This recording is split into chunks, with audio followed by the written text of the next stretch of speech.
The Book of Esther, chapters 1 and 2.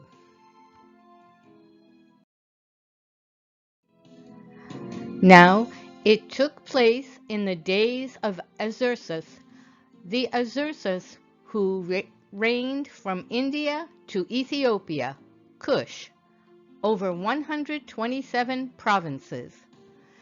In those days, as King Ahasuerus sat on his royal throne, which was at the citadel in Susa, in the 3rd year of his reign, he gave a banquet for all his princes and attendants, the army officers of Persia and Media, the nobles and the princes of his provinces being in his presence.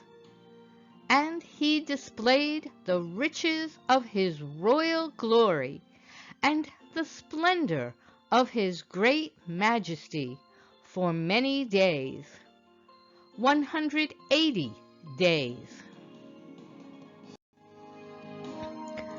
When these days were completed, the king gave a banquet lasting 7 days for all the people who were present at the citadel in Susa, from the greatest to the least, in the court of the garden of the king's palace.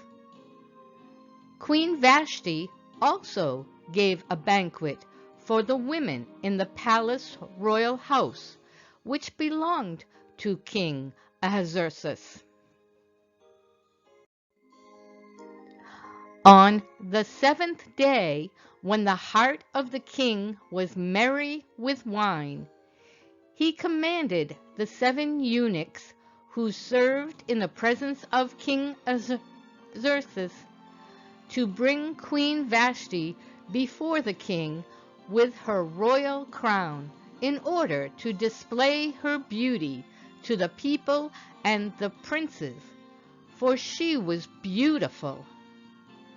But Queen Vashti refused to come at the king's command delivered by the eunuchs. Then the king became very angry, and his wrath burned within him. Then the king said to the wise men who understood the times, for it was the custom of the king to confer with experts who knew law and justice. According to law, what is to be done with Queen Vashti, because she did not obey the command of King Ahasuerus, which was delivered by the eunuchs? In the presence of the king and the princes, Memucan said, Queen Vashti has wronged not only the king, but also all the princes and all the peoples who are in all the provinces of King Ahasuerus. If it pleases the king, let a royal edict be issued by him, and let it be written in the laws of Persia and Media, so that it cannot be repealed, that Vashti may no longer come into the presence of King Ahasuerus, and let the king give her royal position to another who is more worthy than she. When the king's edict, which he will make, is heard throughout all his kingdom, great as it is, then all women will give honor to their husbands, great and small.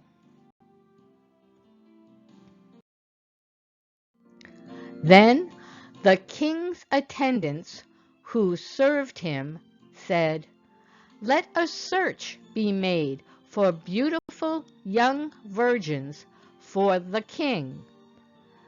Then let the young lady who pleases the king be queen in place of Vashti.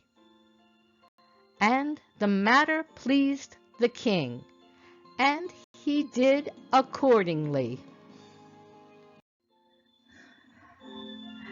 Now there was at the citadel in Susa a Jew whose name was Mordecai, the son of Jair, the son of Shimei, the son of Kish, a Benjaminite, who had been taken into exile from Jerusalem with the captives who had been exiled with Jeconiah, king of Judah, whom Nebuchadnezzar, the king of Babylon, had exiled. He was bringing up Hadassah, that is, Esther, his uncle's daughter, for she had no father or mother. Now the young lady was beautiful of form and good appearance.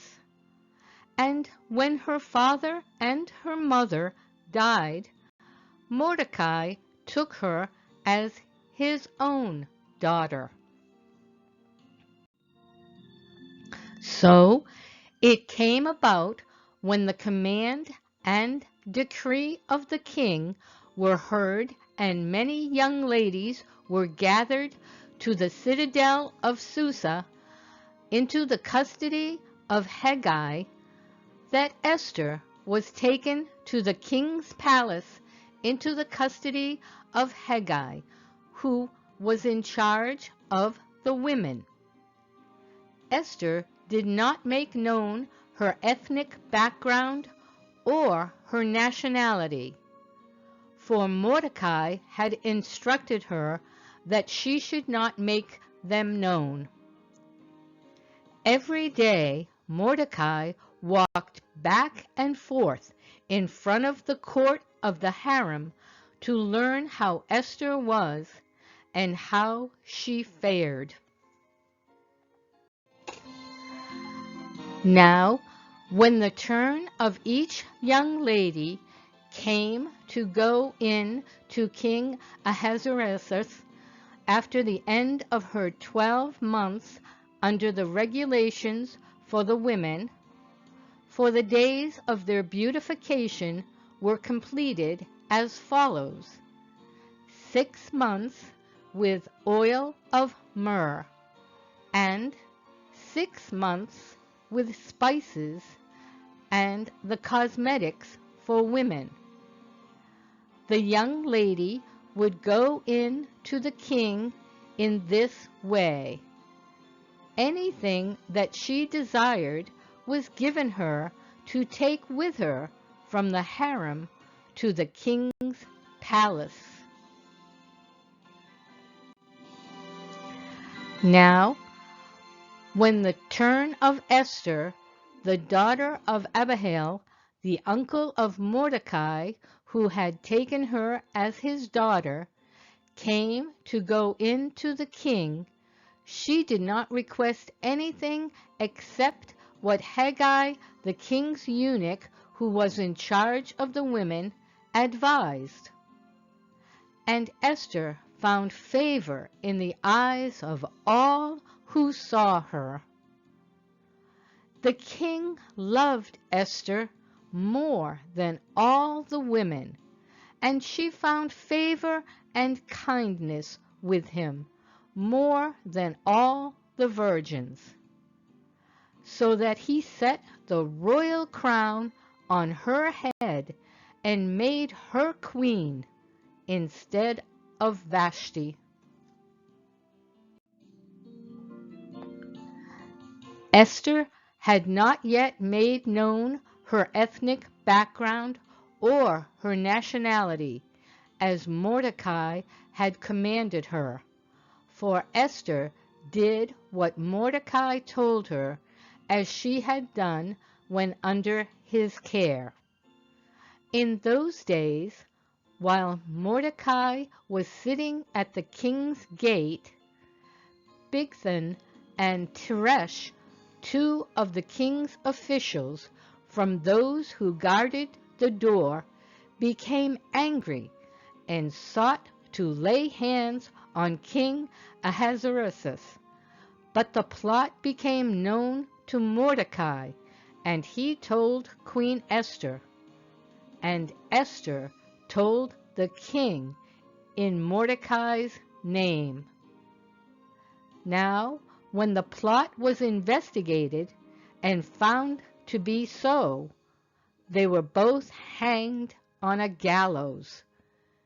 And it was written in the book of the Chronicles in the king's presence.